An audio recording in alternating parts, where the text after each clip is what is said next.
Bueno, les contamos que es una gran alegría dar comienzo a las actividades del CES y poder dar comienzo con este homenaje, con esta clase abierta dedicada a Concepción Arenal, una pionera, más que pionera, no sería exactamente el concepto, es más bien una precursora, una antecesora del trabajo social.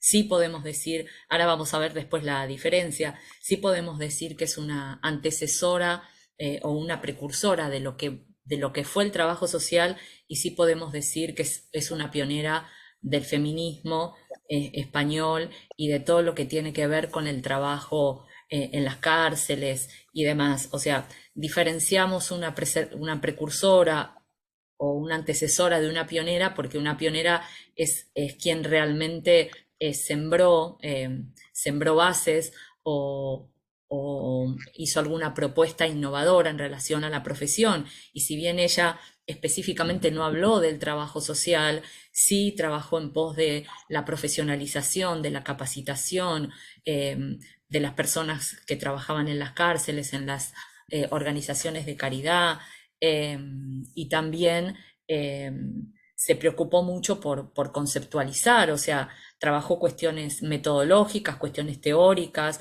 cuestiones filosóficas. Entonces sí podemos encontrar ahí algunos atisbos de lo que después iba a ser el trabajo social. Eh, Así que bueno, mientras vamos esperando la presencia de otros colegas, no sé si podemos aprovechar, ya que somos poquitos, si se quieren presentar desde dónde están, desde dónde nos están escuchando y un poquito cuál es su interés eh, por este tema, por conocer o profundizar, porque quizás muchos ya conozcan la obra, quizás para algunos es nueva, para otros se trata de profundizar. Así que bueno, sin obligación, si alguien quiere comentar cuál es su interés, cuál es su motivación, les escuchamos y compartimos con quienes estén conectándose.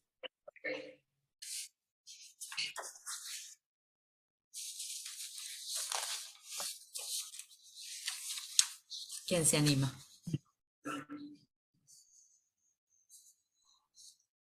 Ahí me animo yo. ¿Cómo estás, Herminia? Hola, ¿Cómo estás? bien, buenas tardes. Vivi. Bien, bien, bien. Bueno, desde La Rioja, desde el norte, la entradita del norte. Les saludo, colegas. Herminia Vega es mi nombre, trabajadora social aquí en La Rioja. Estudié acá en La Rioja. Eh, Actualmente, y tengo que decirlo, que hay dos profes estudiantes de la especialización en trabajo social forense. Muy contenta con haberme atrevido a eso después de varios años de ejercicio profesional. Y la verdad, mi interés empezó cuando escuché a Vivi hace unos años, en la pandemia concretamente, sobre las precursoras, sobre las pioneras, y por mi formación y en la época en que fue el fin de los 80, principios de los 90, en una universidad pública acá en mi provincia, pero que la carrera se había cerrado en los 70 y se abrió en el 88, y donde muy sesgada toda la información sobre las pioneras. Yo en algún momento lo Mm, dije, era un sí, prejuicio que lo aprendí, sí, de que todo lo que, por ejemplo, era yanqui o de Europa no era bueno, digamos, ¿no? No nos servía para nuestra realidad, para nuestra intervención. Las vueltas de mis caminos en la profesión hizo de que eh, entendiese que no es así, que la mm, raíz, bueno, y porque además soy una firme creyente, puedo decir, y militante de las raíces, y que cómo vamos apropiándonos para nuestra práctica hoy, en este hoy y en este ahora. Así que bien. bueno, de ahí mi Bueno, interés, muchas y no gracias. siempre puedo estar, pero acá Muchas estoy. gracias. Gracias, Vivian. Bien. Bueno, aquí lo tenemos, ya que hablaste de la especialización, lo tenemos al colega Andrés Ponce de León, que fue el inventor de toda esa locura de armar la primera especialización de trabajo social forense, y que realmente fue un logro, una necesidad muy sentida por el colectivo profesional, una carencia en la formación Así que bueno, Andrés, bienvenido, gracias por sumarte. ¿Qué tal? Buenas tardes. No, placer, Vivi, escucharte como siempre. Gracias, Herminia. Bueno, un gusto ver caras conocidas, a Víctor, a Paola, hasta ahora, bueno, a Herminia. Así que, bueno, acá dispuesto a enterarme de la chica esta que poco sé. Así que, Vamos a ver qué dice esta pebeta. Bueno. Bueno, vamos a ir a vamos a ir dando comienzo entonces. Bueno, un poquito para quienes no saben, estas actividades, con esta clase abierta damos inicio a las actividades del CES. El CES es el Centro de Capacitación y Entrenamiento Social, que es una institución que se creó allá a fines de los 80 por Ana Tita Ferrante, Ruth Teubal, Alicia Patiño, que quisieron dar un complemento a la formación profesional en todo lo que tenía que ver con lo grupal, porque quienes nos habíamos formado en plena dictadura no habíamos tenido casi la posibilidad de tener acceso a esa formación, y ellas desde la psicología social, sin nunca perder de vista la especificidad profesional, formaron varias promociones. Yo soy una de ellas, egresada del CES. El CES después dejó de tener actividad porque ellas asumieron cargos importantes en instituciones públicas, y desde hace unos años hemos vuelto a retomar las actividades, y este año retomamos el año muy renovado porque bueno, se incorpora Paola Quiroga, que está aquí presente, un excelente colega, Esteban Martín, Lorena Avellaneda, Aixa Ferreira, bueno, y colegas, Gustavo Torres, para trabajar temáticas vinculadas, que después les vamos a contar con más detalle, vinculadas con el trabajo social y salud mental, con el trabajo social con grupos, con las supervisiones. Así que bueno, el equipo se ha renovado, y empezamos con mucho entusiasmo con esta primera actividad y con los primeros módulos de capacitación que hemos pensado. Y bueno, y tenemos como invitado, que dentro de unos minutitos lo voy a presentar, que es a Víctor, como les decía, un colega con gran experiencia en lo que es el campo de lo sociojurídico penitenciario. Así que bueno, sin mucho más introducción, bueno, un poco contarles, bueno, quién es esta mujer, quién fue esta visionaria, esta transgresora mujer que nació en Galicia, precisamente nació en Ferrol en 1820, eh, y falleció en 1893. Es considerada, de a poco comienza a ser reconocida como una experta en derecho, como pensadora, como filósofa, periodista, poeta, como autora dramática, y claramente, como decíamos, pionera del feminismo español, de todo lo que tiene que ver con el trabajo en las cárceles. Tuvo una influencia decisiva en la modificación de leyes como el Código Penal español, eh, y también como una antecesora del trabajo social en España. Pero para entender un poco de qué se trata, digamos, eh, por qué sus desvelos y por qué sus intereses, como siempre tenemos que contextualizar qué pasaba en aquella España de 1820, donde ella nace, y qué pasa con aquella España. Acá me dicen que tenemos un historiador, Jorge, que nos va a poder seguramente hacer algún comentario, qué pasaba en esa España en la que transcurrió su vida, ¿no? Entonces, lo que tenemos que tener en cuenta es que en 1812 en España se proclama en Cádiz la Constitución de 1812, que marca un hito en la historia de España, y que si bien tuvo poco tiempo de permanencia, de duración, porque permanentemente, digamos, hubo dictaduras, fue un intento de revolución burguesa en territorio español, inspirada en los ideales de la Revolución Francesa. A poquitos años, a poquito tiempo de la Revolución Francesa, esas ideas libertarias llegan a España. en una España muy convulsionada, en una España con un vacío de poder provocado por Fernando VII, por la invasión de Bonaparte. Entonces, bueno, lo mismo que pasó en nuestras colonias, que frente a la invasión en España, y la debilidad de la corona dio lugar al pensamiento libertario y a las iniciativas revolucionarias. Esto también pasa en España, que con el vacío de poder provocado por la invasión napoleónica en 1808 hace resurgir ideas de lo que es de la élite ilustrada y liberal, ¿no? Y como encontraron en ese vacío de poder una oportunidad para dar lugar a ideas progresistas y liberales de la Revolución Francesa.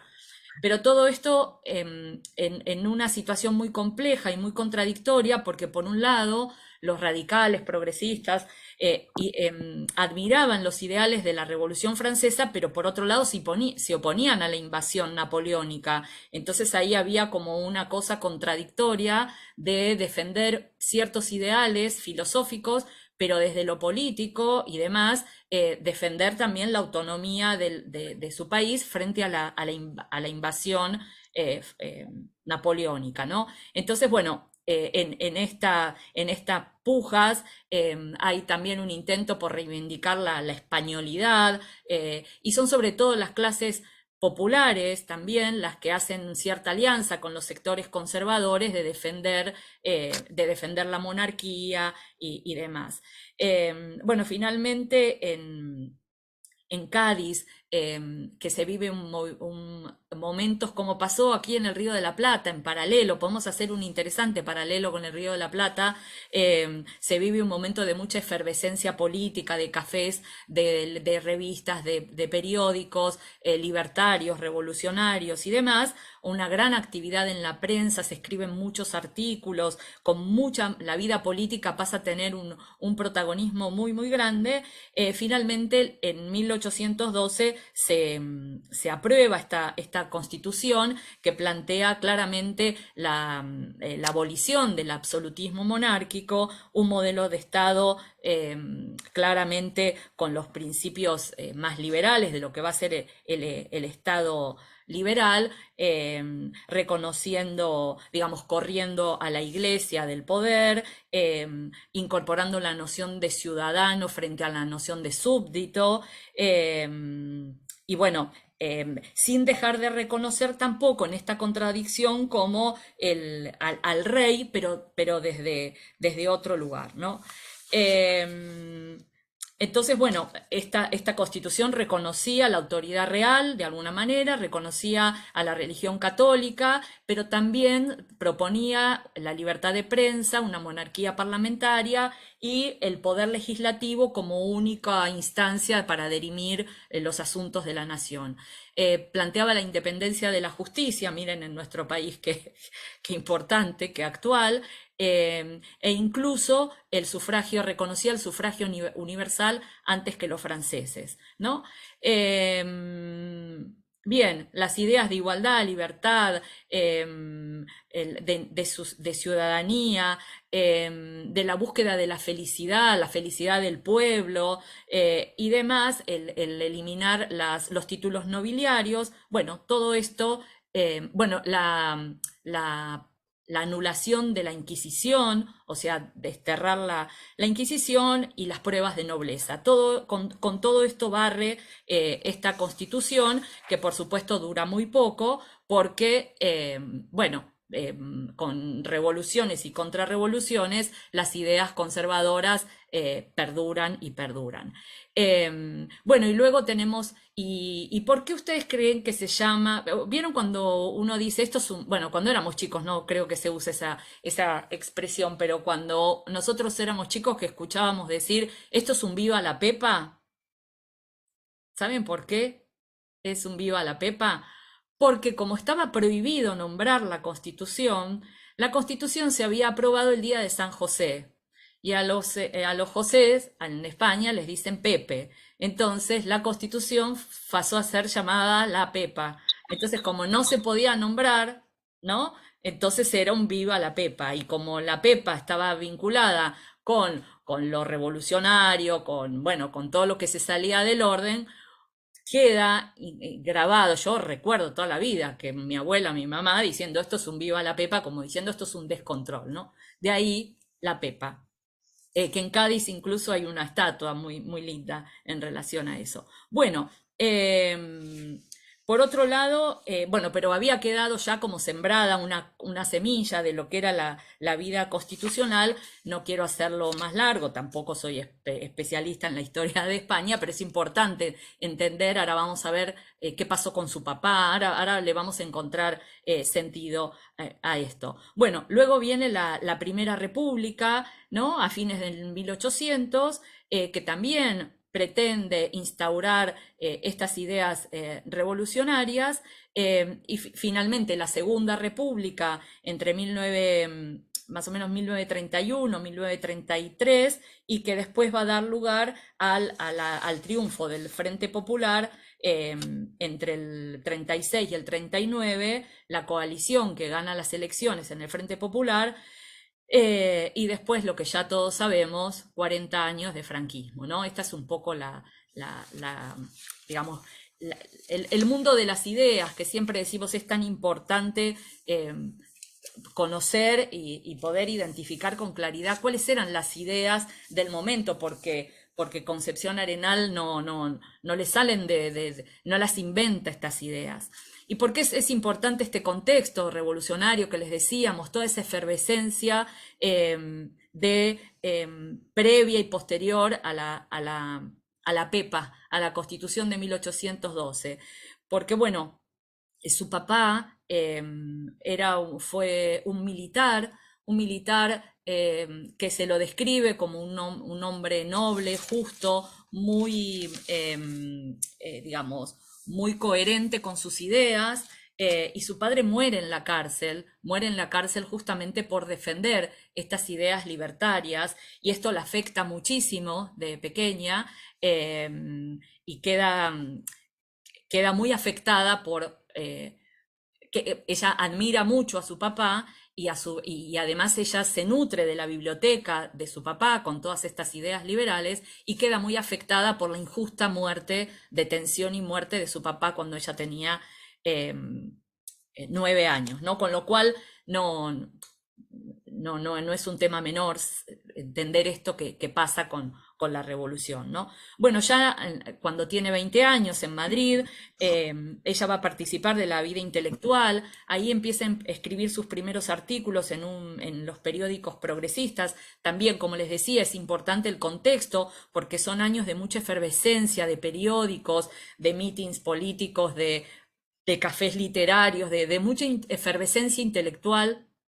Y ella es de una clase social, digamos, alta, que se codea con gente de la alta sociedad. De hecho, ella va a aprovechar para toda su labor, sus contactos, sus vínculos digamos, con gente incluso de la nobleza y demás.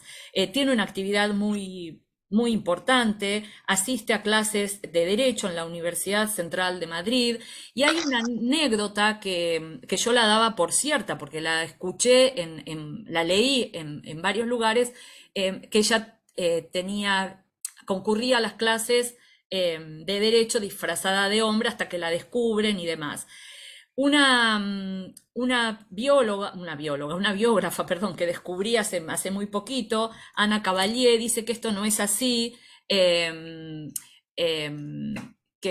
no es tan así, que ella logró asistir como oyente, que hay medio un mito en relación a eso, pero es cierto que en esa época las mujeres no podían estudiar derecho ni nada que se le pareciera. Sí, ella acompaña, y esto es cierto, ella acompaña a su marido, que fue un gran compañero, no fue un matrimonio por conveniencia como esos de la época, fue un gran compañero, un jurista, un hombre de letras, que la acompañaba a los salones literarios de discusión política, a donde no podían en general acudir mujeres, pero como ella era la esposa y ahí sí ella utilizaba una ropa muy masculina, porque ella no quería y esto es muy de las mujeres del romanticismo filosófico, no querían que se las reconociera por su cintura o por sus escotes, sino por su intelecto. Entonces iban vestidas en una forma muy masculina, con un saco, que no se, digamos, era la antítesis de la mujer que muestra el escote, que muestra su cintura de avispa,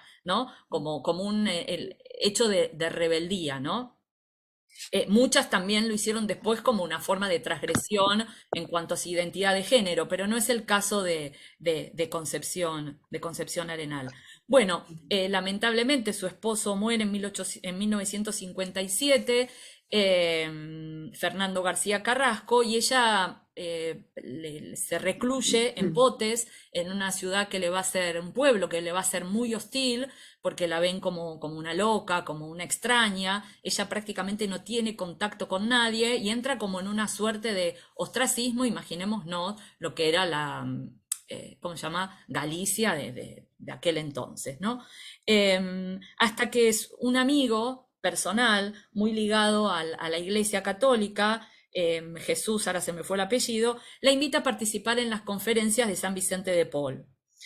Y ella empieza bueno, a tener contacto con estas obras de caridad, y aquí encontramos uno de los primeros vínculos, nexos con nuestras pioneras norteamericanas e inglesas, porque en cuanto ella toma contacto con estas asociaciones de caridad, lo primero que descubre y hasta le espanta es la escasa formación, capacitación que tenían las personas a cargo del cuidado de niños, enfermos o prisioneros, ¿no?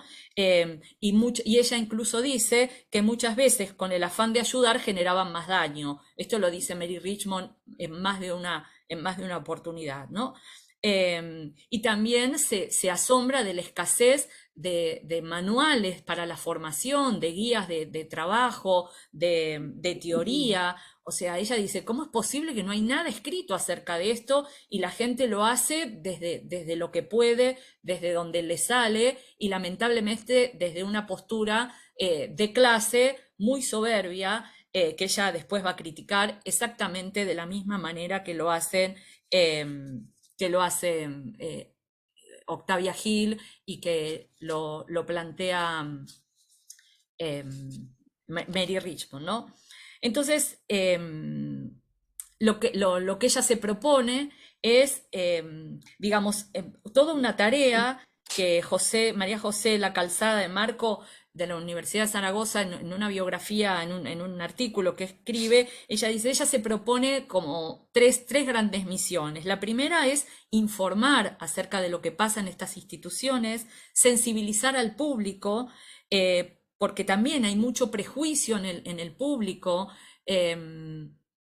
Hay una anécdota, una anécdota no, hay unas imágenes muy tremendas. Los presos, por ejemplo, eran trasladados de una cárcel a la otra a pie, engrillados y a pie. Y por ahí tardaban 5 meses en llegar de Madrid hasta, no sé. Y durante el paso de los presos la gente los apedreaba, ¿no? Incluso cuando iban a colgar a alguien, ¿no?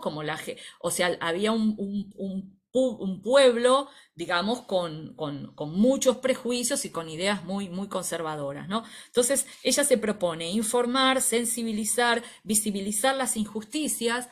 En segundo lugar, promover acciones benéficas, o sea, que la sociedad se comprometa, ¿no? A hacer acciones benéficas. Y por otro lado, la reforma de lo que eran de la administración y la gestión de las instituciones públicas y privadas, ya sean orfanatos, prisiones, digamos, esos son sus tres grandes preocupaciones. Y acá, si me permiten, voy a compartir un poquito la pantalla. A ver dónde lo tenemos. Un minutito. ¿Dónde es este? Un segundo. Si quieren aprovechar para hacer alguna pregunta, algún comentario.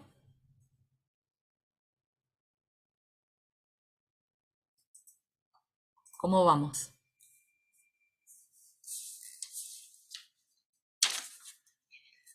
A ver, esperen porque no estoy encontrando el Power. Porque acá está abierto. ¿Cómo se llama? Es este. Power. Cuando puedas, Vivi, me repetís fecha de nacimiento y fallecimiento. Sí, claro. ¿Me dicen ahí si se está compartiendo? ¿Están viendo? Perfecto. Aquí, mira, justito aquí está. Nace en Ferrol en 1820 y muere en Vigo en 1893. Bien. Con respecto a su legado, nosotros encontramos, acá me dice que la función de compartir está en pausa. No sé si lo están viendo. No vi eso, te quería avisar. ¿No? No, Eh, No, no se Vi- puede ver, ¿No se Viviana. puede? A ver, bueno, No. volvemos a intentar. Pero la primera imagen sí la vieron. Hasta compartir, pero no se ve la... Perfecto. No, no, aparecía que empezabas a compartir pantalla, pero no se llegó a ver la imagen. A ver, ahora igual. Dice Viviana Travi ha empezado la función de compartir pantalla, pero se ve en negro No, todavía. qué raro. Vamos a volver a intentar. Dale un solo clic y ahora pone compartir ahí.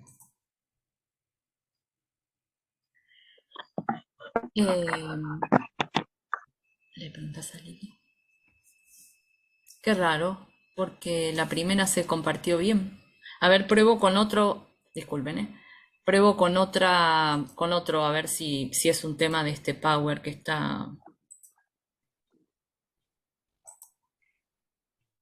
No, le dice que está en pausa la función de compartir. Bueno, vamos, estamos ahí solicitando asistencia técnica. Cuando lo podamos resolver, volvemos. Bueno, como les decía, las raíces de su pensamiento, vamos a dejar para el final la vigencia actual del pensamiento, pero las raíces de su pensamiento están en absoluta consonancia con pioneras anglosajónicas como Dorothy Dix, que es una pionera en el campo penitenciario y de la salud mental, que también nace en 1820, es contemporánea, ¿no? Y hoy están en consonancia, bueno, con otras españolas como Clara Campoamor y otras pioneras del campo de lo penitenciario.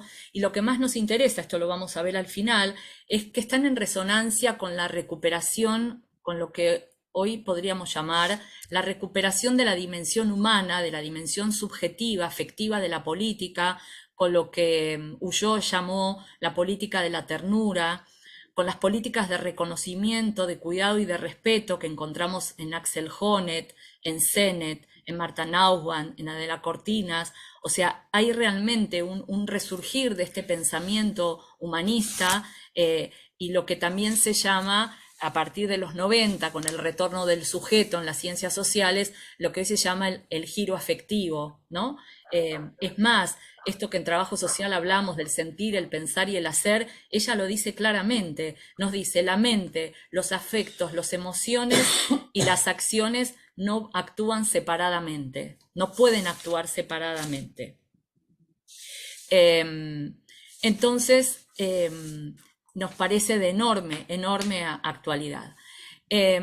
Bueno, la cantidad de obras que tiene escrita y cantidad de artículos y publicaciones y demás, la ubican como una figura de clara relevancia internacional, ¿no?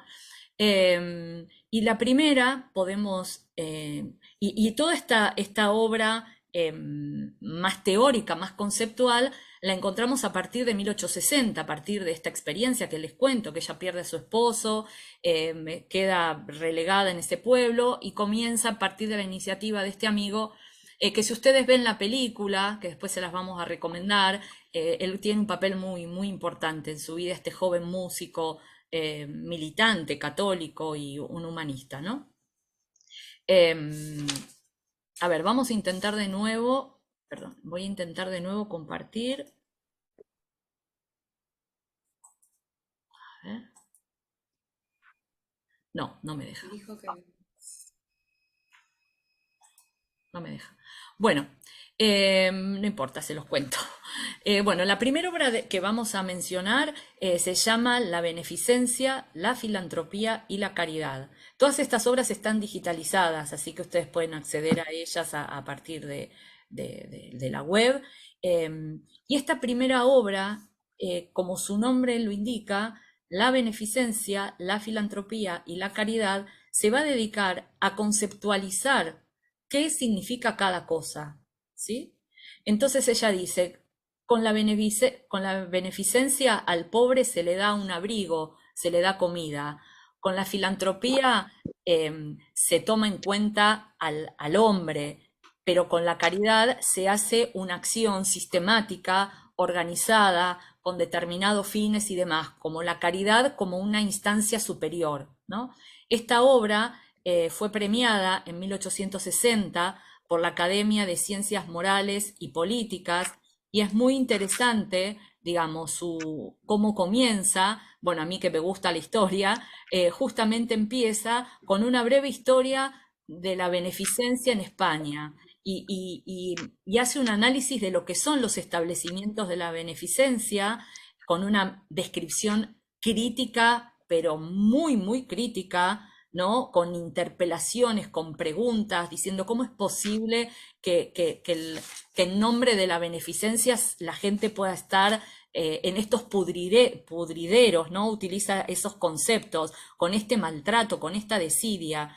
Y también lo que plantea es, lo que analiza es la legislación hasta el momento acerca de la beneficencia, diciendo claramente que todo esto tiene que cambiar, tiene que actualizarse y demás. Así que mis dos capítulos preferidos son los dos primeros capítulos que hablan sobre la historia y la legislación, pero bueno, claramente es muy, muy interesante toda la descripción que ella hace de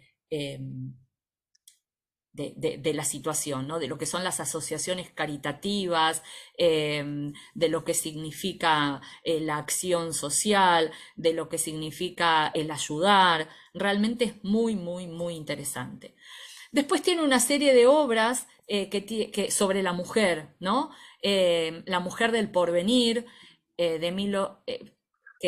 es de 1861, pero se publica en 1869, El trabajo de las mujeres, donde plantea cosas de absolutamente actualidad acerca la desigual carga de trabajo de las mujeres, del tema del pago, el tema del acoso, del abuso, bueno, temas de absoluta actualidad, y otro texto que se llama El estado actual de la mujer en España.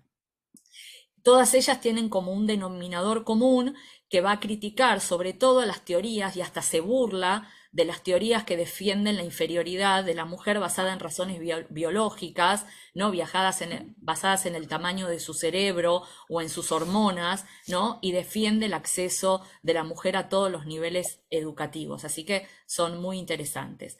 Pero no nos vamos a ocupar de eso en esta breve presentación, clase abierta, sino que nos vamos a ubicar, nos vamos a dedicar solamente en introducir el estudio de estas dos obras, que quienes estén interesados vamos a profundizar en un seminario de actualización y profundización, que son el Manual del Visitador del Pobre de 1860, que fue traducido a un montón de idiomas, Cartas a los delincuentes, Oda, les leo algunas de las obras y después vamos de lleno a las que nos interesan.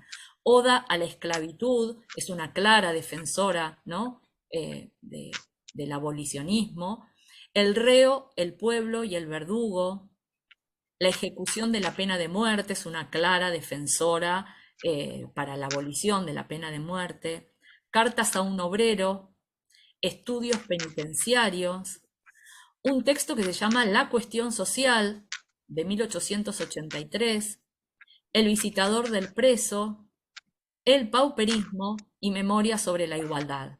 Realmente yo estuve tratando de descargar sus obras completas y tienen 5.300 páginas.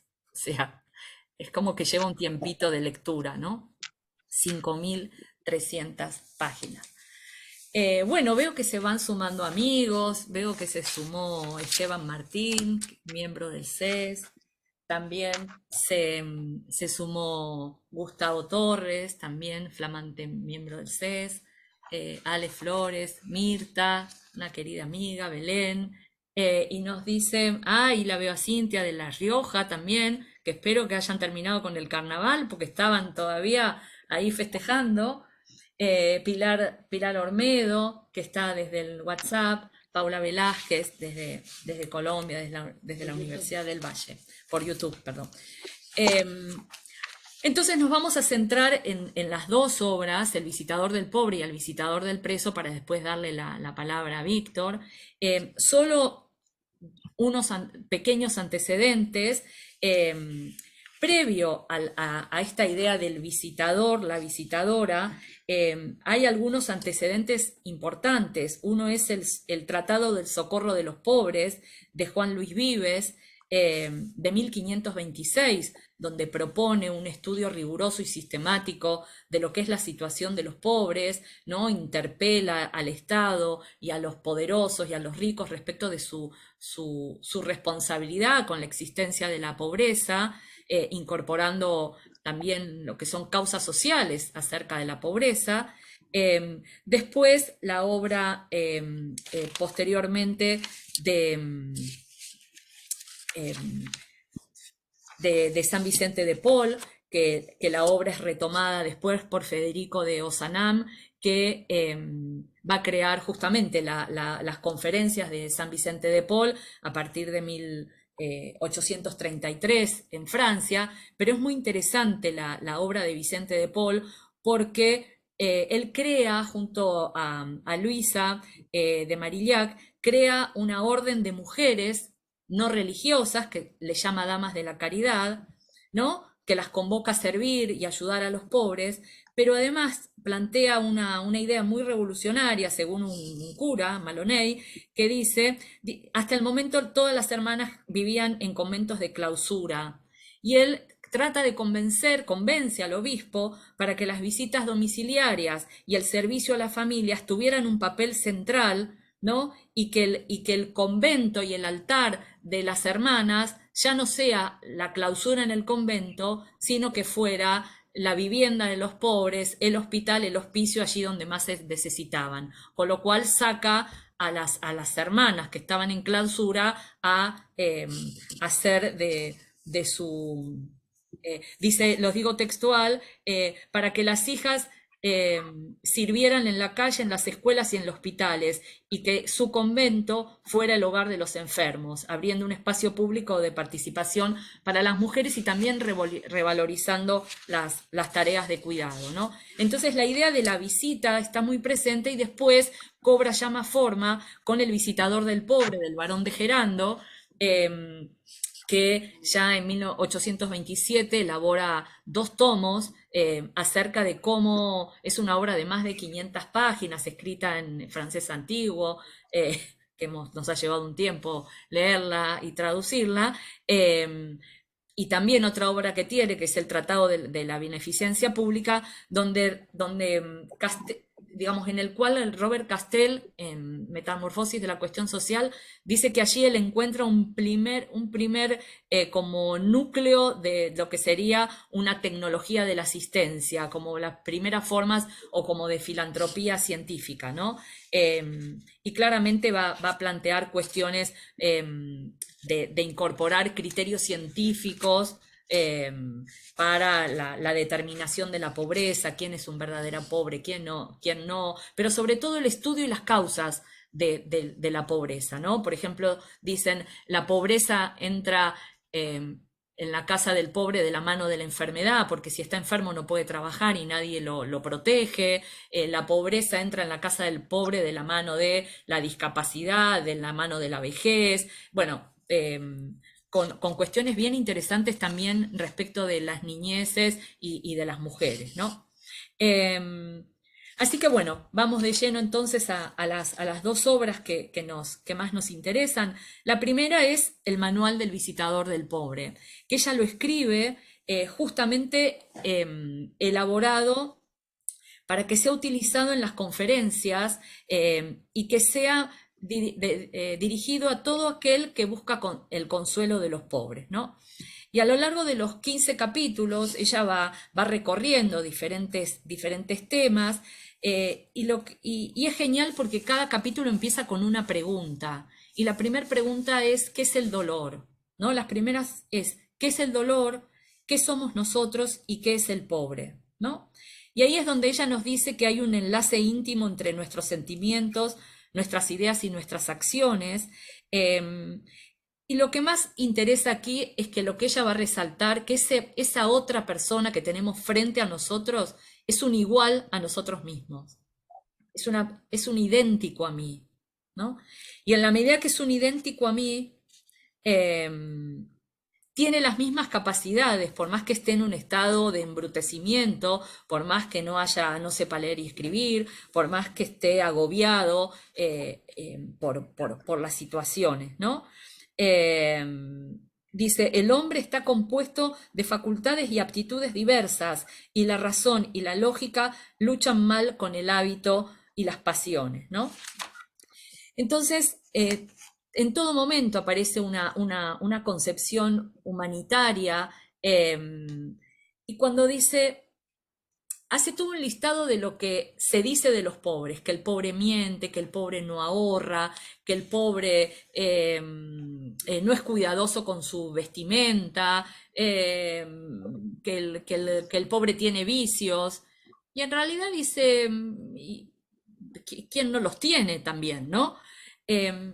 Y dice algo muy interesante con respecto a la mentira, ¿no? Que tantas veces las instituciones que pretenden que utilicemos la valiosa herramienta de la entrevista, la visita en domicilio, para ver si dijeron la verdad, para sacar de verdad mentira, ¿no? Para ver si es verdad o no que tiene una heladera, ¿no? Y en realidad lo que dice, en realidad el pobre más que mentir lo que hace es exagerar la verdad.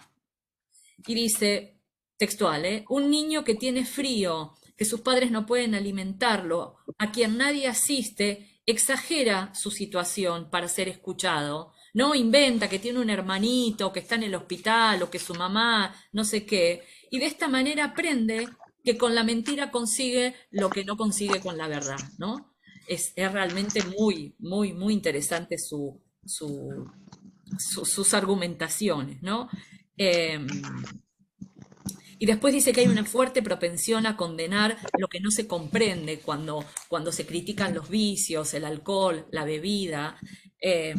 Utiliza conceptos como el pauperismo. De hecho, ella tiene un libro que habla del pauperismo, que es un concepto bien interesante, que también toma Eugène de Buret, que diferencia pobreza de pauperismo, porque el pauperismo tiene que ver con esta situación donde la persona es como agobiada por la situación, como que está vencida, ¿no? Como que ya, dice Eugène Buret, y lo dice Engels, como que va perdiendo hasta sus rasgos humanos, se va convirtiendo como en un animal de trabajo, lo único que hace es trabajar y está totalmente embrutecido, ¿no? Y además con una sensación de degradación moral, porque siente que haga lo que haga no va a poder salir de esa situación, porque trabaja 16 horas por día y cuando llega a su casa no tiene nada para comer, ¿no? No tiene cómo alimentar a sus hijos, ¿no? Entonces dice, ¿cómo no? Dice, porque son tan pobres se hacen tan sucios y porque se cansan de luchar contra la fortuna que los ha vencido tantas veces. Es realmente a mí, yo lo vuelvo a leer y me pone piel de gallina, pero lo que sí nos va a decir, al igual que Mary Richmond, es que ante todo, les leo textual, debemos entrar en la casa del pobre con un espíritu de humildad razonada y sentida. O sea, no vamos nada más porque somos buenos de corazón, es una acción razonada y sentida.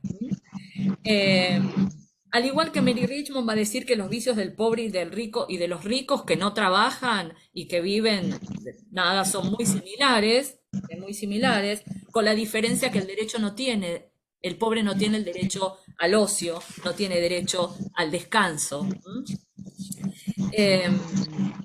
Bien, otros capítulos van a hablar de las visitas a los enfermos, a niñes, va a hablar mucho del sufrimiento de las madres, se pone mucho en el lugar de una madre desesperada.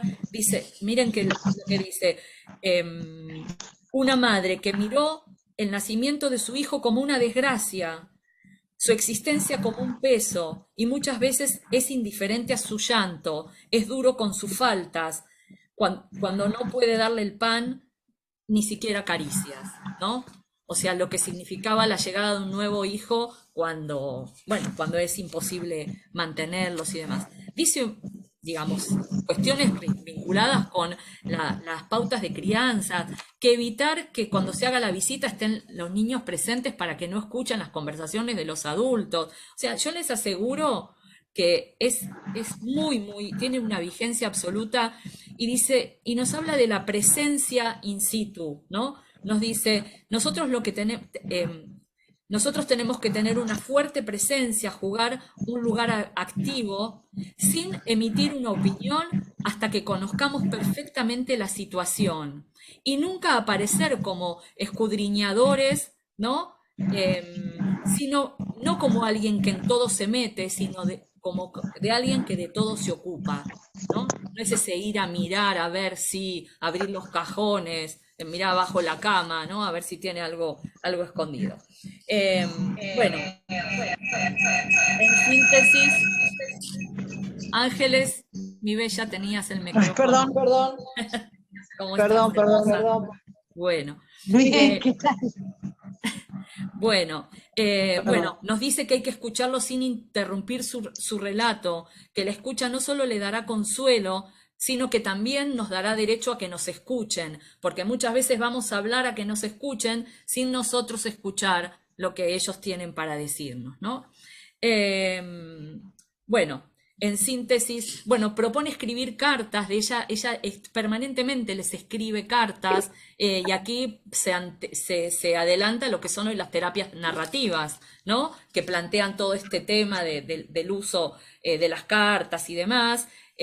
Dice, propone escribirles cartas señalándoles sus virtudes, ¿no? Señalándole cada uno de sus progresos. Y esto se adelanta claramente a los enfoques cognitivos conductuales, y dice, la primera consecuencia de creerse amado es sentirse menos vil, y este es el primer paso para dejar de serlo, y es la puerta de entrada a cualquier práctica de ayuda, ¿no?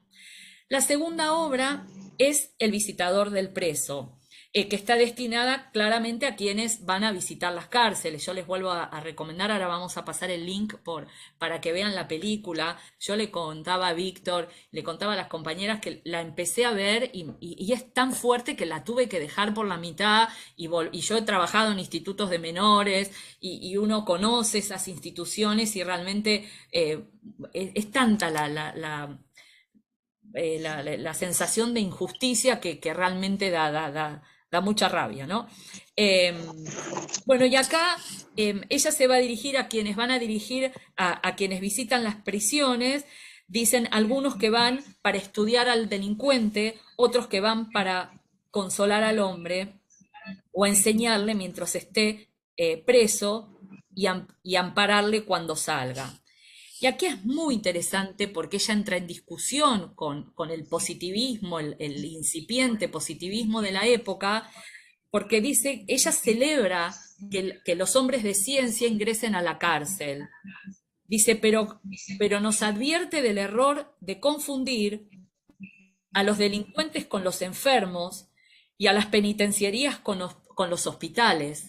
O sea, empieza a plantear, al igual que Dorothy Dix, la importancia de diferenciar lo que es un enfermo mental de lo que es una persona que cometió delitos, y celebra las visitas científicas, la presencia de universitarios que dicen que ojalá permitan despertar la conciencia pública, y dar a conocer al mundo que no está en el mundo de la ley penal, porque muchas veces quienes hacen las leyes no saben lo que sucede en las cárceles, ¿no? Va a ser muy crítica de los jueces que imponen leyes diciendo es como un médico que receta un medicamento sin saber qué efectos produce.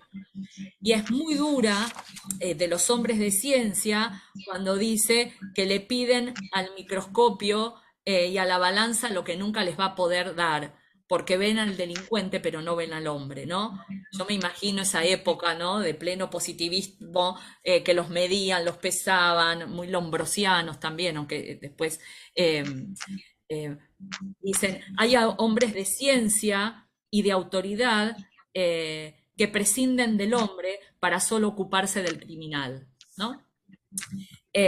Bueno, va a decir que el éxito de una visita radica en cierta aptitud, una aptitud de compasión, de perseverancia ante los avances y retrocesos.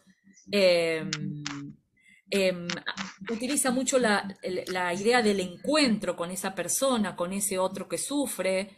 Y después plantea una cantidad de cuestiones de índole éticas, políticas, incluso hasta epistemológicas en cuanto a la forma de conocer, ¿no? Eh, Vuelve otra vez al tema de las semejanzas esenciales. Si nosotros leemos el capítulo 19 de Diagnóstico Social de Mary Richmond, ella va a hablar exactamente, va a tomar el mismo concepto de las semejanzas esenciales entre los hombres, humanidad, ¿no? Bueno, de las tipologías, nos va a hablar de la importancia de tener un método, de que la visita sea pensada, planeada, planificada en función de las necesidades, y también va a hacer mucha hincapié en la situación de las mujeres. Ella fue nombrada como visitadora de cárceles y tiene que renunciar por la presión de los poderes de la época. Está muy claramente en la película, se muestra claramente, pero a pesar de todo, que tiene que renunciar, ella va a cumplir un papel fundamental en lo que fueron las políticas penitenciarias. Dice, frente a los abusos que el visitador no puede corregir o los males que no puede remediar, confía en el aporte que puede realizar comunicando sus ideas, sus sentimientos, sus experiencias y conocimientos para llevar a cabo, leo textual, la transformación penitenciaria cuyo preliminar es la reforma. O sea, ella va a luchar denodadamente para lograr una reforma penitenciaria y la reforma de las leyes y del Código Penal que va a tener lugar muchos años después. Así que bueno, con esta presentación le podemos dar la palabra a nuestro invitado, a Víctor Maní. En todo caso, dejamos después un espacio para preguntas, para comentarios. Víctor es un queridísimo colega de la provincia de Jujuy, del norte de nuestro país, técnico superior en ciencias penales, egresado de la Escuela Penitenciaria de la Nación, Juan José O'Connor, del Servicio Penitenciario Federal. Bueno, tiene una enorme trayectoria en lo que es el trabajo en ese ámbito. También es trabajador social, es docente del instituto en la Escuela de Trabajo Social Populorum Progreso, y bueno, tiene varias obras escritas. Yo tengo acá en mis manos La cárcel, instrumento de un sistema, a ver, lo leo bien. La cárcel, instrumento de un sistema falaz, un intento humanizante. Así que bueno, un libro que me ha regalado. Ahí estoy mirando la fecha. Chaco, 17 de noviembre de 2012, 10 años. Mira, hace 10 años. Un libro realmente sumamente interesante, pero bueno, no voy a hablar yo. Le voy a dar la palabra a Víctor para que nos cuente un poquito cuál es su experiencia. Y también yo le decía, además de contarnos su experiencia, cuál es el legado, la actualidad, ¿no? Porque muchas veces muchos colegas dicen, uy, vamos a leer un libro del 1800, ¿para qué? Eso está pasado de moda, ¿no? Así que, Víctor, te damos la palabra.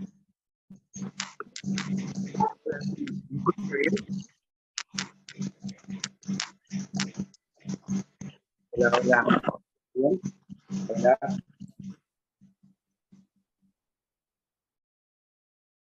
Hola, buenas tardes. No sé si se me escucha bien. Sí, perfecto. Bien. Bueno, antes que nada, muchísimas gracias, Viviana, por la invitación. Es un honor para mí participar contando una experiencia de trabajo en torno a la obra de Concepción Arenal. Sí, soy trabajador social, también mi primera formación es oficial de penitenciaría, como bien lo dijiste, ¿no? Y a partir de allí, mi experiencia en penales, comencé a estudiar trabajo social, por esto de ver las cosas desde otro lugar, de pensar a contrapelo de Ricardo Foster nuestras prácticas, nuestros ejercicios profesionales, y bueno, a partir de allí, ese texto tiene que ver mucho con una primera película que alguna vez vi de adolescente, que me pareció un intento humanizante justamente de las cárceles, y tiene que ver con una experiencia en Estados Unidos, con la reforma carcelaria, ¿no? En una de las ciudades de Estados Unidos. Esta película me marcó en la adolescencia y bueno, después tuve la oportunidad de trabajar en el penal de Jujuy y hacer una experiencia de casi 5 años y sistematizar esa experiencia de trabajo, que no es otra cosa que un intento humanizante con un modelo de trabajo quizás similar al que proponía Concepción Arenal en la película. Entonces, ambas películas son film con los que yo trabajo, estoy trabajando actualmente, ¿no? En la formación de personal penitenciario, sean profesionales, administrativos, o bien los nuevos licenciados que ahora están egresando al Instituto Universitario de Seguridad. Entonces, dan un espacio curricular que tiene que ver con doctrina, identidad profesional penitenciaria, y en este sentido debo decir que la construcción social de la identidad tiene uno de los pilares, y esto lo aprendimos con la historia. Entonces, trabajar la construcción de la identidad penitenciaria, de todos los profesionales de cuadros, me llevó a, de alguna manera, a buscar alternativas, justamente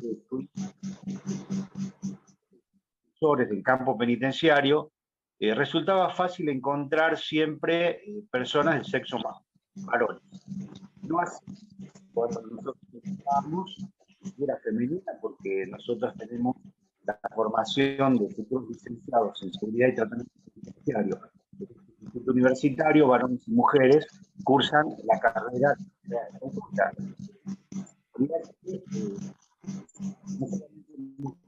Porque alguna vez una alumna me dijo, ¿por qué nosotros trabajamos con películas o aportes de dos varones?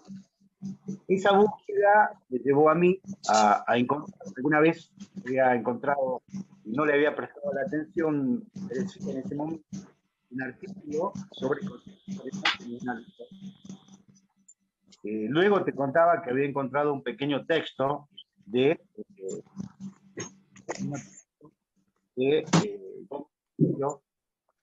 en una de esas veces que fui a Buenos Aires, un libro que habla sobre la obra y la vida y obra de Concepción Arenal.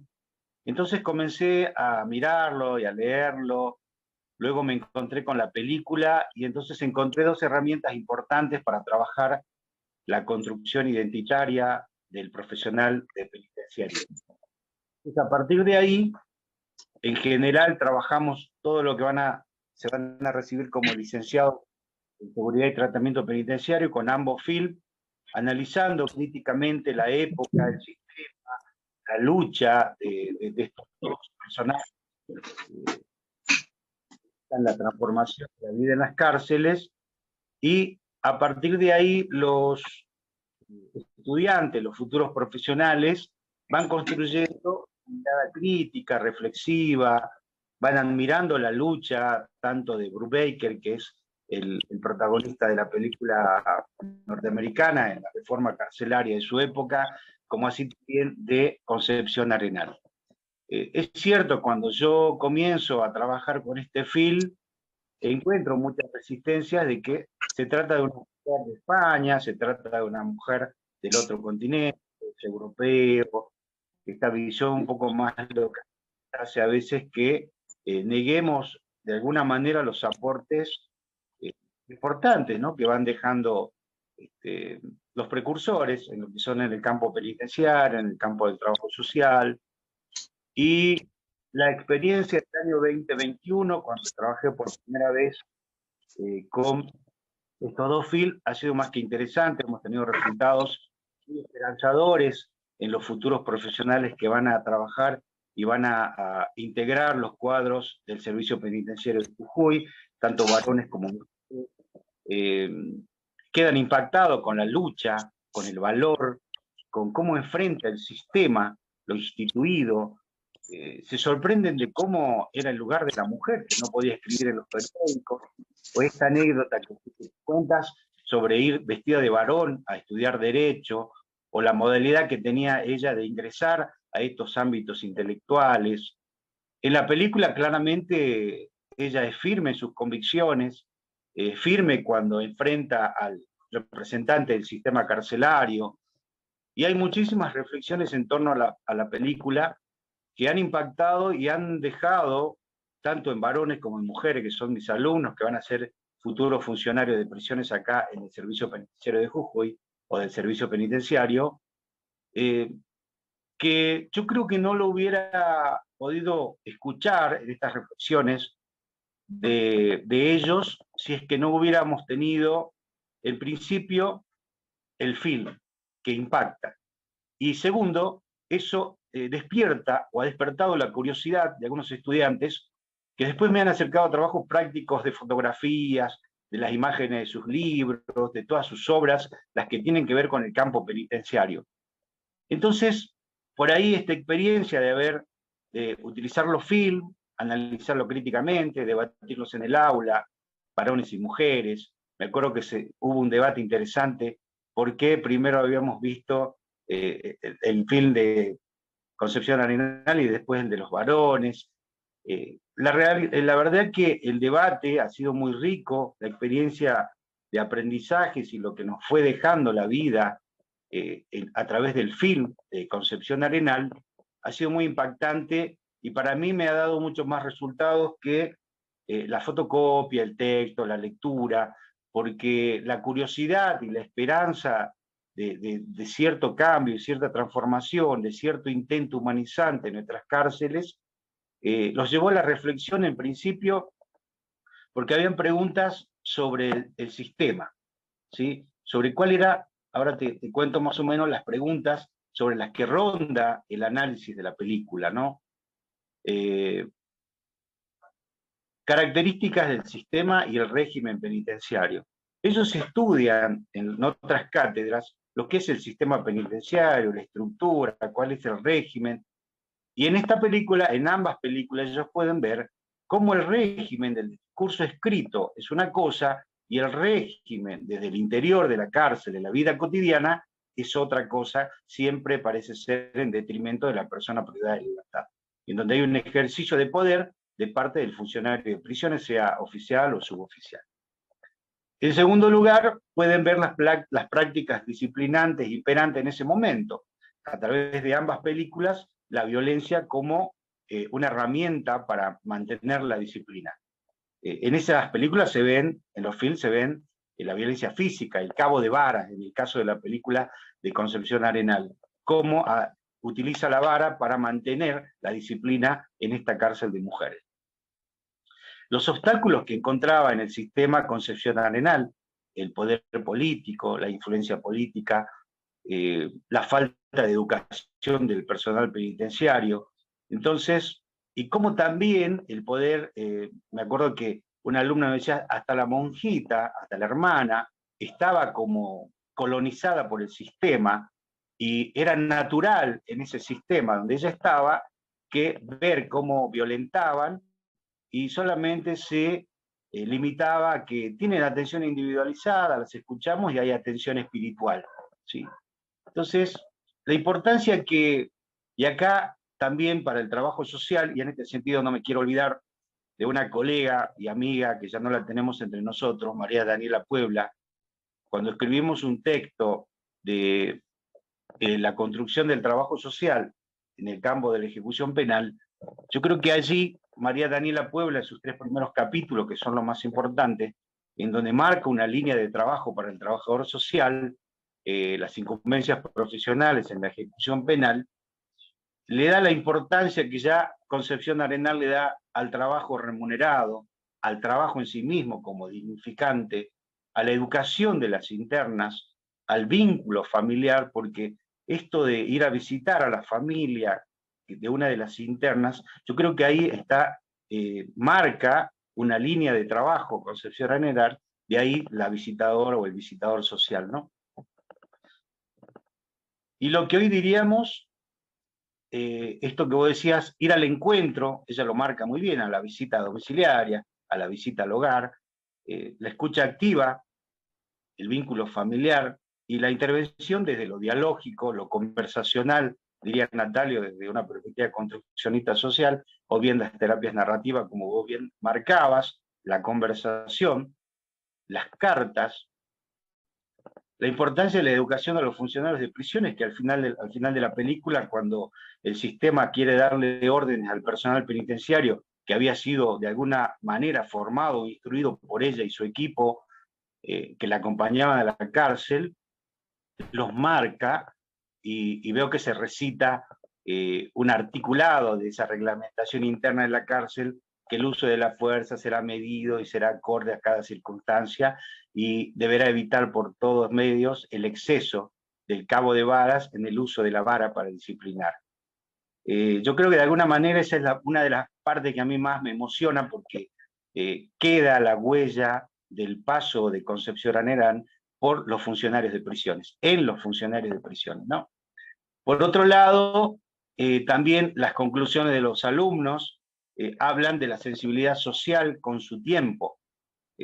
Siempre estuvo en sintonía con lo que le pasaba a su pueblo, a su gente, a su comunidad, a su contexto, con una proyección, y en esto sí creo que en el campo penitenciario ella es pionera, porque es una visionaria de estas cosas que hoy nosotros estamos valorando con creces, porque hoy le decía a la rectora del instituto, porque le comentaba que iba a participar, y cuando yo le había comentado que iba a hablar de una de las pioneras españolas, yo todavía no tenía el claro concepto de pionera, precursora. Ahora me parece importantísimo que nos lo puedas explicar, así lo aprendemos. Le decía que iba a hablar de esta señora que alguna vez ella me había dicho: ¿por qué pones a alguien de España, alguien antiguo, del 1800? Y porque yo le decía, tiene varios textos que me gustaría después profundizarlo con los estudiantes, y porque nos ayuda a construir la identidad, porque no solamente son varones los que han trabajado en las cárceles históricamente y han buscado transformar y humanizar esta geografía del horror, diría un viejo autor que alguna vez leí, la geografía del horror de las cárceles. Y hoy le contaba, le digo, aquella señora que yo le había hablado a usted, hoy vamos a hablar de ella en un centro de estudios, en un centro de entrenamiento social, con una historiadora del trabajo social prestigiosa como eres vos, como eres tú. Entonces, se había sorprendido, y yo le decía que, bueno, me parece que no estamos cerrados en transmitirles y mostrarles a nuestros alumnos que no son ideas que inventamos nosotros, esto de humanizar las cárceles, sino que hubieron precursoras, pioneras, visionarias, que veían, estaban adelantadas a su tiempo, ¿no? En este tipo de trabajo y en estos contextos tan específicos. Así que nosotros con los alumnos identificamos eso de la película, y quedan muchas reflexiones, ¿no? Como la esperanza de que es posible, hay que tener un valor para esta lucha, hay que tener una red de contención, como lo tenía ella, entre las mujeres con las que visitaban las cárceles y enseñaban a leer también afuera, recuerdo. También la importancia de la formación y la educación, y esto es lo que le decía nosotros hace 2 años que tenemos el Instituto Universitario y hemos trabajado en la construcción de un plan de estudio reconocido por la CONIAO para que nos otorguen a los funcionarios de prisiones el título de licenciados en seguridad y tratamiento penitenciario. Entonces, apostamos a eso, que Concepción Arenal ya nos muestra en la película, ¿no? Y la sensibilidad social con su tiempo. Hoy nuestros alumnos realizan actividades de extensión desde el Instituto de Seguridad, compenetrados por ahí también con la realidad con la que viven, con el contexto social. Entonces, para nosotros, nuestros alumnos y nuestras alumnas, que se están formando como técnicos y licenciados en seguridad y tratamiento penitenciario, ver estos films los ha movilizado. Les ha despertado la curiosidad en leer las obras. Ellos me decían, y puede conseguir, una me acuerdo que me decía, ¿puede conseguir las cartas a los delincuentes? Después le decía también, están los estudios penitenciarios, la cárcel llamada Modelo, las colonias penales de Australia. Y digo, hay tantos textos que me sorprendí también cuando vi las obras y los escritos que tiene, cómo en cada contexto que trabajó, escribió. Y eso me parece también un aporte al trabajo social, porque cada contexto, cada situación que ella la movilizaba, trabajaba y escribía, me parece, ¿no? El visitador del preso. Así que la experiencia nuestra de tener un film que represente de alguna manera, de una manera tan cruda y tan fuerte y tan realista como es esta actriz que interpretó a Concepción Arenal, y su lucha, nos ha dejado una enseñanza a todos, a mí también. Por eso para mí me emociona recordar la película, me emociona escuchar a mis alumnos y a las alumnas, pensar que es posible transformar estos contextos con vocación, con compromiso, con principios, con ideas claras, con convicción sobre todo, y que hay muchos obstáculos para superar, sobre todo en el sistema penitenciario. Hoy justamente hablaba con una colega que se está incorporando al servicio penitenciario, y hay frases que por ahí le dijeron en un par de entrevistas, que el sistema es así, que la mejor forma de funcionar mejor es hablar poco y estar callada, que si en algún momento siente sus derechos vulnerados, que se calme, que lo tome con calma, que no exija. Entonces yo decía, ¿qué actualidad cobra la lucha de Concepción Arenal? Porque ella no se callaba, exigía y defendía derechos de los más excluidos, de las personas privadas de libertad, y era sensible porque también le afectaba todo lo que le pasaba, pero tenía su vínculo familiar para contar, su vínculo de amistad con este músico, su red de mujeres también para apoyarse y contar los obstáculos y pensar estrategias de cómo saltear estos obstáculos. Así que, y su lucha no fue en vano porque dejó sus huellas, y hoy estamos hablando de esta mujer excepcional que me parece que requiere que estudiemos y profundicemos. En este caso es mi desafío con mis alumnos y con mis alumnas, leer algunos de sus textos que tienen que ver con el campo penitenciario más específicamente, y como te digo, en el campo del trabajo social, yo creo que lo que ella marcó, porque me gustaría leer un pedacito de acá, del visitador social, de este librito que yo había encontrado aquella vez en Avenida Corrientes, sobre el visitador social. A estas alturas aflora el relevante papel del individuo aislado, de muchos individuos aislados que dedican su tiempo más precioso a la caridad. Es la idea perfeccionada en el social worker de los últimos años, el hombre ángel que tiene por misión investigar, combatir y prevenir todos los casos en que se adivina algún desajuste social. El social worker, que es un capacitado profesional de la asistencia social, comunicará a las instituciones los casos familiares o individuales que descubra, y estos organismos completarán la misión de ayuda o rehabilitación. En este texto, por ahí, hablan de toda su obra y marcan cuestiones sencillas, así breves, de lo que tiene que ver con el sistema penitenciario. Yo había marcado acá, para que las prisiones sean auxiliares del derecho y no escarnio de la justicia, por ejemplo. Y yo había leído, y creo que lo puse en ese libro en el verde de la cárcel, que ella había dicho en algún lado, todavía no lo encontré, pero sí era una cita de que tomé de algún libro de derecho, que las cárceles deberán sostenerse en la moralidad de sus funcionarios y no en sus músculos. Hoy, en un paradigma, al menos acá en Jujuy, donde toda la formación va hacia los cuerpos especiales y cuerpos donde la formación tiene que ver más con lo físico, hoy creo que esta frase, esta premisa que ella deja pensando, está más actual que nunca. Yo creo que también sería resistida como hoy nosotros creemos que, no sé si el concepto de moralidad encajaría ahora, pero me parece que es más vigente que nunca. Las cárceles deben estar sostenidas en la moralidad de sus funcionarios y no en los músculos de sus funcionarios. Esa es la experiencia que yo quería compartir, Viviana, sobre haber conocido la vida y la obra de manera breve, no tan en profundidad como lo haces vos y tu equipo, pero sí ha despertado la curiosidad de poder profundizar y nutrirnos más de su legado, ¿no? Su legado en la actualidad, para el penitenciarismo en general y para el trabajo social en particular también, si queremos decirlo así. Bueno, muchísimas gracias, Víctor. Justamente yo, al final de tu libro, cuando son unas pocas páginas, pero donde vos hablás de la aportes para la formación de los penitenciarios, bueno, claramente es eso, ¿no?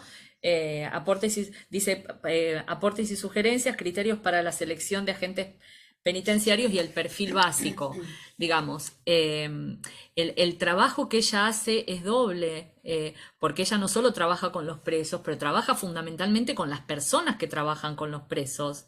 Y entonces, y esto es un poco lo que hacemos en las instituciones, no solo todo el tiempo nuestro trabajo es doble, trabajar con las personas con las que trabajamos y después con nuestros compañeros y con nuestros jefes, ¿no? O que no entienden lo que hacemos o por qué lo hacemos y tenemos que estar dando explicaciones o llevamos propuestas y nos dicen que no, o nos boicotean el trabajo, ¿no? Entonces, bueno, imagínense, y además ella a doble escala, por un lado, el personal, digamos, que estaba a cargo de las presas, pero además el personal que está más arriba, que es el más difícil, ¿no?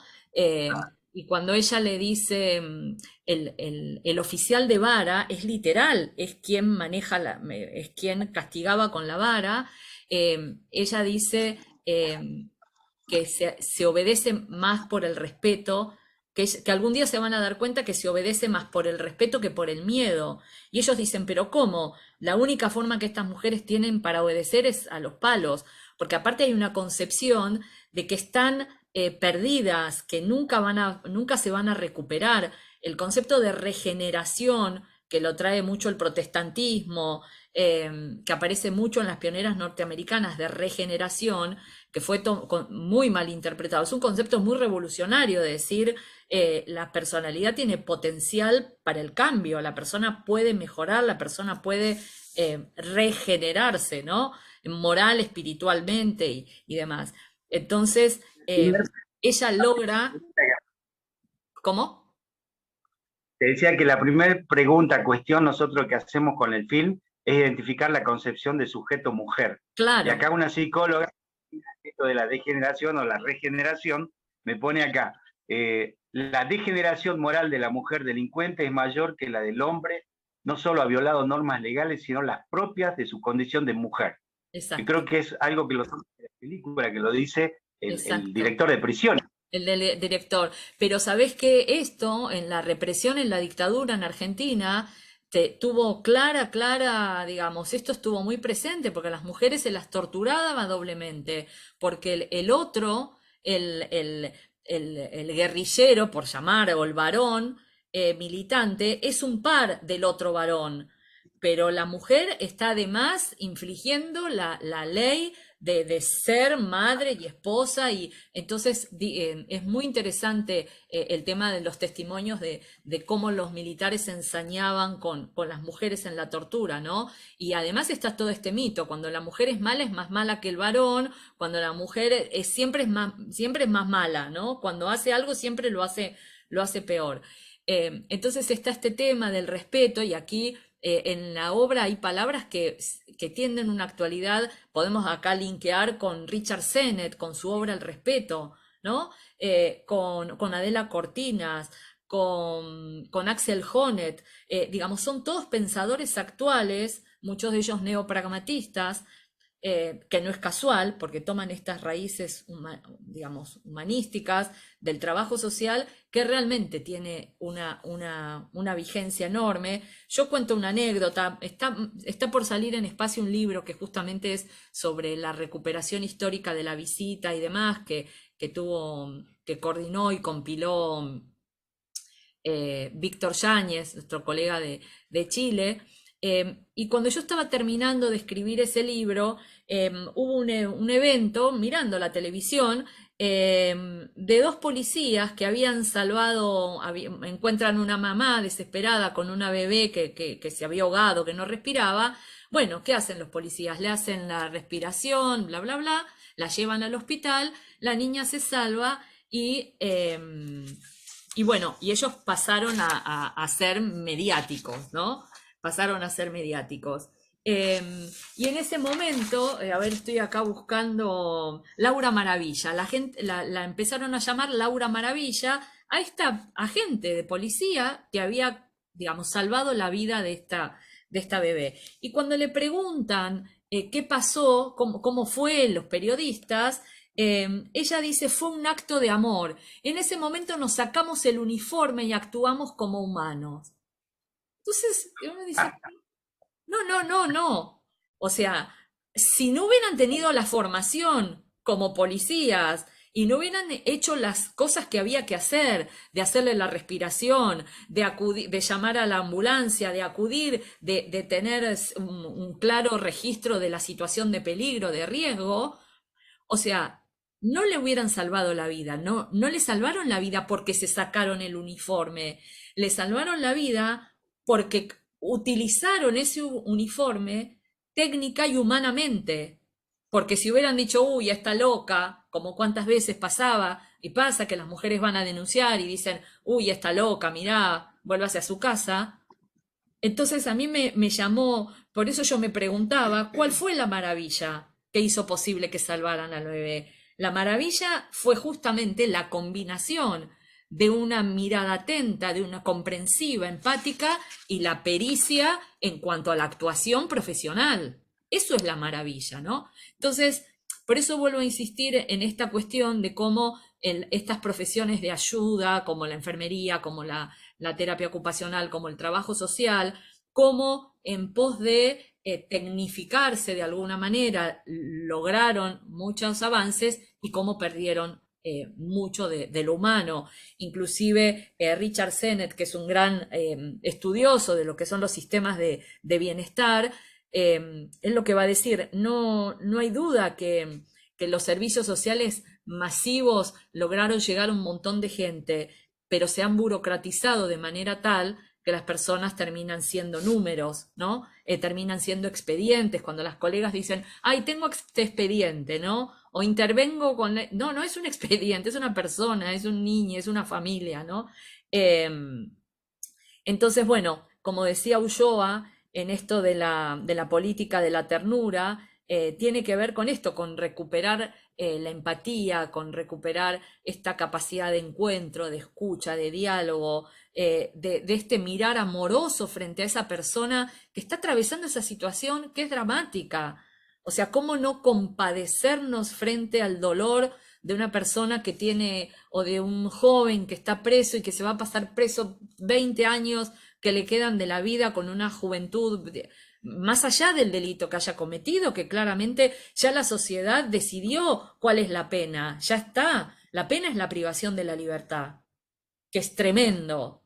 Todo lo demás está de más, todo lo demás está de más, ¿no? Todo otro tipo de castigos y demás, ¿no? También hay un autor francés, Didier Fassin, que tiene un texto que se llama La razón humanitaria, ¿no? Que también habla de esta relación entre razón y emoción, o sea, que la hemos escindido totalmente con tanto positivismo y tanto, en fin. Y bueno, y Bourdieu, que hace ya años nos hablaba en el famoso texto La miseria del mundo, que la única forma posible de afrontar esto es con una escucha activa y armada, claramente, ¿no? La entrevista, la entrevista en domicilio, es una herramienta poderosísima que requiere de una disponibilidad total respecto de esas personas, ¿no? Y esto es extensible al trabajo en grupo o a cualquier otra forma de intervención. Y para ir cerrando y dejarle lugar a compañeros si quieren hacer alguna pregunta o comentario, una gran crítica que se les hace a nuestras pioneras era su condición de clase. Y acá es bien interesante cómo ellas aprovechan su condición de clase para llegar a las altísimas esferas, aprovechan su condición de clase para llegar a jueces, para llegar, para hacer lobby, para lograr modificaciones en las leyes, para extorsionar, ¿no? Incluso para extorsionar, utilizar sus influencias, ¿no? No para el beneficio personal, sino utilizar esta condición de clase, que además hubiera sido muy difícil en épocas donde la mayoría de la población era analfabeta, quienes podían estudiar y llegar ahí, solo las personas que tenían una determinada posición socioeconómica, ¿no? Así que bueno, yo con esto ya voy cerrando y bueno, le dejamos la palabra. Mira, estaba buscándolo a Gustavo Torres, bueno, ahora no lo veo. En un momento en la película, no sé si eso está en algunos libros, porque a mí ahora se me cruzan los libros y la película es muy fiel, muy, muy fiel. En un momento cuando ella plantea el tema de las raciones de comida, que son tan escasas, el director de la prisión dice, pero si nosotros las alimentamos bien, todos los pobres del pueblo van a querer estar presos, ¿no? Entonces, la alimentación tenía que ser menor a la alimentación que se recibía afuera. Y cuando hicimos un estudio, una investigación sobre las leyes de pobres con Gustavo encontró una investigación que hizo el Parlamento inglés allá por el 1800, donde descubre que la mortalidad de los presos, la morbimortalidad, o sea, la enfermedad y la muerte de los presos, era mucho menor en las cárceles que afuera, porque mal que mal estaban alimentados y mal que mal tenían asistencia sanitaria. O sea, ¿a qué punto quizás las generaciones actuales les cuesta por ahí un poco hacerse una imagen de lo que era la vida en aquel entonces, ¿no? Cuando yo leía eso de los presos caminando durante meses con los grilletes para llegar de una prisión a la otra, cuando Concepción Arenal dice, esto se puede lograr en 24 horas, y con todo el dinero que se ahorran de 5 meses, de llevar a esta gente, ¿no? O sea, hasta dónde llega la irracionalidad, pero hasta dónde llega esta concepción de sujeto que tiene que como pudrirse en la cárcel y tiene que sufrir las peores humillaciones, como si ya no fuera suficiente la pena de la libertad, ¿no? Así que bueno, les dejo la palabra si quieren hacer algún comentario.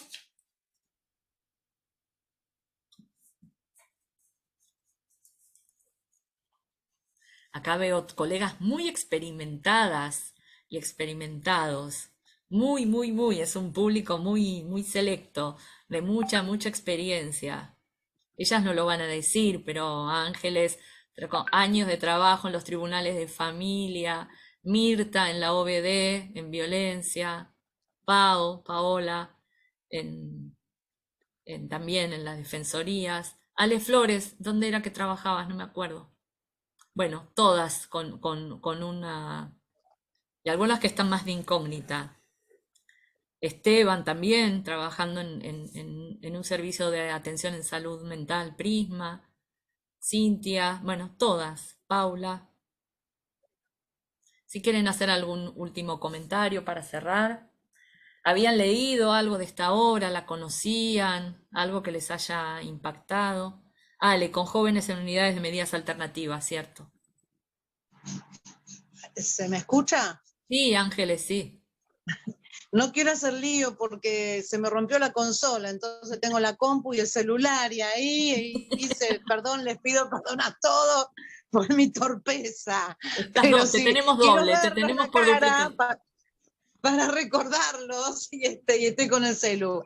No, yo tenía una reunión y llegué tarde, pero cuando hablaba Víctor y cuando hablabas vos, y quiero tirarme a leer ese libro, a ver la película, lo vinculé con el caso que tanto revuelo causó del juicio a los chicos que mataron a Fernando Sosa. Las cosas que se han escuchado, el deseo de que se pudran, como si esa cadena perpetua no fuera suficiente, esa sanción social no fuera suficiente. Y por otro lado, cuando yo me instalaba algún día como la mejor novela turca, a mirar, bueno, no veo novelas turcas, pero es un chiste, la gente cuando salía, los familiares de estos pibes, los insultaban. Entonces, reproducían la violencia. Y estamos, bueno, no dejaba, bueno, pensaba en eso y cómo hay que tener en cuenta esto que decís vos y la conciencia de mejorar esa situación carcelaria, donde no hay una política social que ayude a los que están detenidos. ¿No? Y que pensaba lo que decía Víctor, si hay ya alumnos que se están formando en esta especialidad, ojalá que lleguen pronto para poder facilitar y ayudar activamente a una modificación en la situación de la cárcel, donde parece que todos los estamentos son cómplices de esta situación tan inhumana. Gracias, Eso. Ángeles, gracias. Ahí está comentando Marisa que también trabaja en los tribunales de familia de Rosario, que no puede participar con el micrófono, pero aquí nos está dejando su mensaje. ¿Alguien más quiere hacer algún comentario?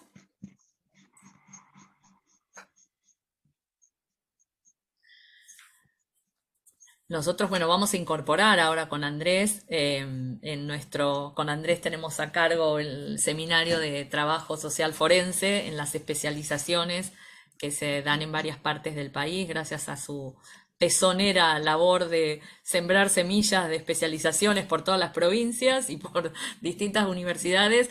Así que, bueno, vamos a incorporar también la lectura y el trabajo de Concepción Arenal. Es tanto lo que hay, por eso yo les digo, cuando logré encontrar las obras completas y vi que eran 5.300 páginas, es para dedicarle, no sé, pero bueno, son de relativamente fácil lectura porque están escritas para un público general, ¿no? Así que bueno, con esto vamos ya cerrando.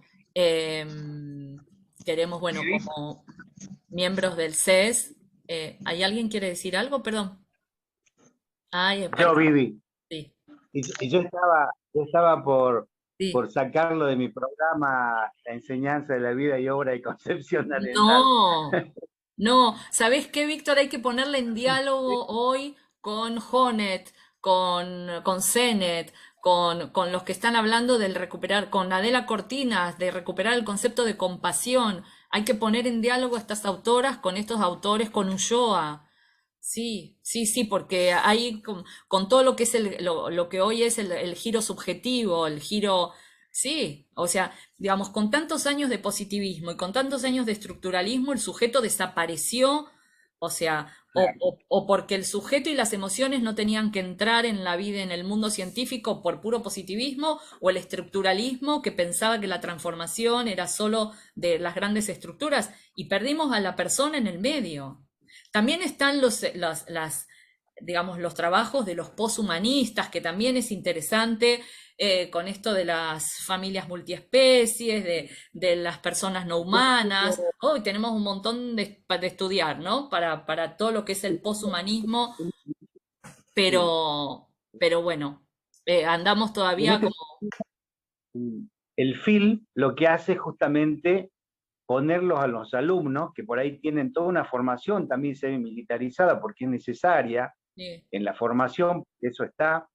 Yo creo que los humaniza también, los sensibiliza, porque después de ver la película todos quedamos como impactados, movilizados, ¿y ahora qué?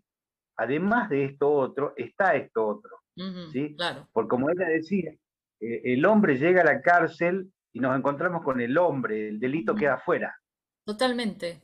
Pero aparte la Que concepción de bueno, sujeto es lo que de lo que se deriva todo lo demás. Yo no quiero pecar de cognitivista o conductual, pero dime cómo concibes y te diré cómo actúas. O sea, es realmente bien. así. Veo que Paula Velázquez levantó la mano, ¿puede ser? Sí, gracias. Bueno, saludarlos a todos. Qué alegría volverlos a ver. Felicitar a Viviana y a Víctor por esta maravillosa clase y por, digamos, incentivar el pensamiento, ¿no? Me movilizaron el pensamiento, me sacaron de la rutina de los papeles y de la instrumentalización burocrática que se está volviendo la academia a volver a pensar. Y estaba pensando yo, a propósito del último comentario de Víctor, que lo quería hacer desde el principio. Uno primero, el recurso audiovisual para poder movilizar las sensibilidades en los estudiantes, que cada vez se vuelve tan difícil movilizar estas sensibilidades porque estamos como en un individualismo y en un yoísmo, o en todo caso que los servicios sociales nos protejan a cada uno y no pensar, digamos, en común y en colectivo. Entonces me parece bien importante. No he visto la película, pero pues la veré y la tomaré para mis cursos. Y lo segundo es cuando les digo esta posibilidad de movilizar el pensamiento, estaba pensando en la pertinencia que tiene esto no solo para pensar en las cárceles o los centros de reclusión, sino en los campamentos también de refugiados y migrantes, que aunque no han cometido ningún delito, pienso yo que el delito es que sean pobres y que se les asigne la sospecha de que algo malo van a cometer por esta categoría, como en esta condición en la que se encuentran de marginalidad y vulneración, ¿no?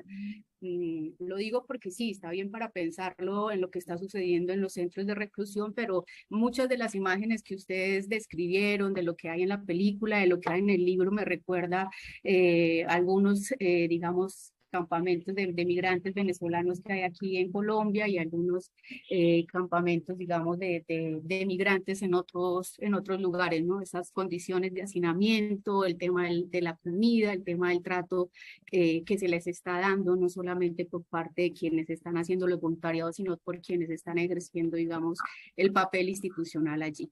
Entonces, pensaría yo que puede, digamos, traslaparse también algunas reflexiones conceptuales y teóricas que tienen ellos a otros lugares, no solamente a estos lugares de confinamiento por algún delito. Esto es, y bueno, y agradecerte muchísimo por este espacio. Bueno, muchísimas gracias a todos. Para quienes estén interesados, la semana que viene comenzamos con un seminario especialmente es pensado para las áreas de fundamentos, historia del trabajo social, por un lado, pero también para colegas. Tiene este doble componente, como recién decía Paula o Víctor, como para quienes están en la docencia, para poderles aportar herramientas y formas de poder incorporar en las currículas este pensamiento, revitalizarlo, recrearlo desde aquí, desde este presente, y también para quienes son investigadores y también para quienes son colegas en ejercicio, porque tiene una absoluta vigencia para el ejercicio profesional. Así que bueno, como les decía al principio, ahí está Esteban Martín también, que va a estar a cargo en los próximos meses de un seminario sobre trabajo social y salud mental, con una enorme experiencia en el Hospital Moyano, en un programa de atención de personas con padecimientos mentales en la cárcel.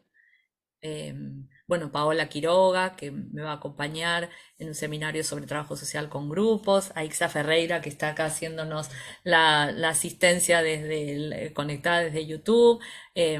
Bueno, así que tenemos varias propuestas para compartir con ustedes, y las propuestas que ustedes quieran compartir con nosotros también. El CES está abierto a realizar actividades conjuntas con otras instituciones. Así que bueno, no sé si mis compañeros del CES, Paola, Esteban, quieren decir algo como para cerrar. Bueno, voy a hablar yo. ¿Cómo va? en realidad, agradecer infinitamente la generosidad tanto de Vivi como de Víctor. Nos traen un montón de puntas para indagar, leer y formarnos. Una de las cosas que a mí más me entusiasmaba de ser parte de SES era esa invitación a la formación continua. Y ya es la primera actividad y es el claro ejemplo. Después la otra cuestión que más me interesaba era la posibilidad de recuperar esta visión más federal o una visión más latinoamericana. A veces los que provenimos de una casa de estudio, como casi todos, quedamos muy sesgados por esa formación, ¿no? La baldosa cuadrada. Y nos solemos mover en esa baldosa cuadrada que nos da las casas de estudio donde nos hayamos formado. La otra cuestión que a mí me entusiasmaba del CES era eso, poder vincularnos con otras colegas de otras casas de estudios de Argentina y Latinoamérica, que tenían otras lecturas, que tenían otros recorridos, y que te sacuden, o sea, te sacuden del lugar común, te sacuden el marco teórico aprendido, y te cuestionan y te invitan a pensar. Y creo que eso hoy, por ejemplo, que 1 hora 45 de actividad, ya esas dos inquietudes que yo tenía, ya me las resolvió, así que muchas gracias. Pensaba en la actualidad, no conocía a Concepción Arenal en lo absoluto, solamente conocía la calle con su nombre, que está en el barrio de Belgrano. Esa es la única referencia que tenía de Concepción Arenal. Así que, bueno, no conocía, me parece sumamente actual. Pensaba no solamente en el juicio de los por el asesinato de este chico que no me voy a acordar, sino también pensaba en todo lo que es la emergencia penitenciaria, ¿no? Decretada en el 2019, y lo que vemos, los que transitamos no solamente las comisarías, las alcaldías, las cárceles, como esa presión que se genera de abajo hacia arriba está llevando a condiciones deshumanas, no solamente a los internos, porque acá hay 2 internos.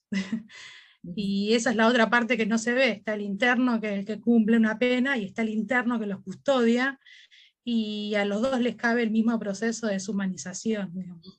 Y que eso nos tendría que a interpelar. Desde el trabajo social, ¿no? Siempre nosotros pensamos al sujeto o a la persona detenida, y no al otro sujeto, que es el que está en la custodia, que es terrible sus condiciones. Y su proceso de deshumanización van en paralelo, no va uno en detrimento, no es uno que se ve exento uno del otro. Pensaba todo eso, y también felicitar a Víctor, porque el servicio penitenciario como fuerza de seguridad nacional tiene sus propias lógicas y principios, y animarse a esa apuesta, felicitar su coraje, ¿no? Que a veces no se ve tan seguido. Era esa mi reflexión, así que también agradecer. Y bueno, los invitamos, se van a estar enterando de lo que estamos pergeneando. Sí. Así que les pedimos que... Se te cerró el micrófono, Pau. Porque internet es muy malo. Que ya se van a ir enterando, y de ahí le pedimos la participación, y si no es de su interés, sí que nos den una mano con la difusión, y que repliquen todo lo que se va sacando. Así que muchísimas Pedir gracias. disculpas porque seguramente van a recibir la información por distintos canales. Les pido disculpas, estamos unificando las bases de datos, pero no tenemos intención de bombardear, pero bueno, a veces como compartimos muchos espacios en común, esto pasa. Así que bueno, yo les dejo un fuerte abrazo. Esteban, ¿alguna palabra? ¿Qué tal? Bueno, sí, primero agradezco a Víctor por la presentación, por compartir un poco su recorrido y ayudarnos a pensar un poco en esta interrelación con nuestros orígenes, ¿no? Nuestros orígenes disciplinares, y cómo esas pioneras del trabajo social se ponen en diálogo con las situaciones que atravesamos en la cotidianidad, ¿no? Así que bueno, agradecer el espacio también, que Vivi a plena máquina nos lleva a todos para que nos pongamos en funcionamiento y bueno, nada, seguir construyendo espacios colectivos de construcción, de análisis, de conocimiento y de intercambio, ¿no? Bueno, nada, un saludo a todos y un gusto encontrarme por este medio con mucha gente querida. Bueno, bueno, nos vemos entonces. Un abrazo y hasta prontito. Gracias, gracias por participar, gracias por los comentarios, por la escucha. Nos vemos muy prontito. Buen año para todos.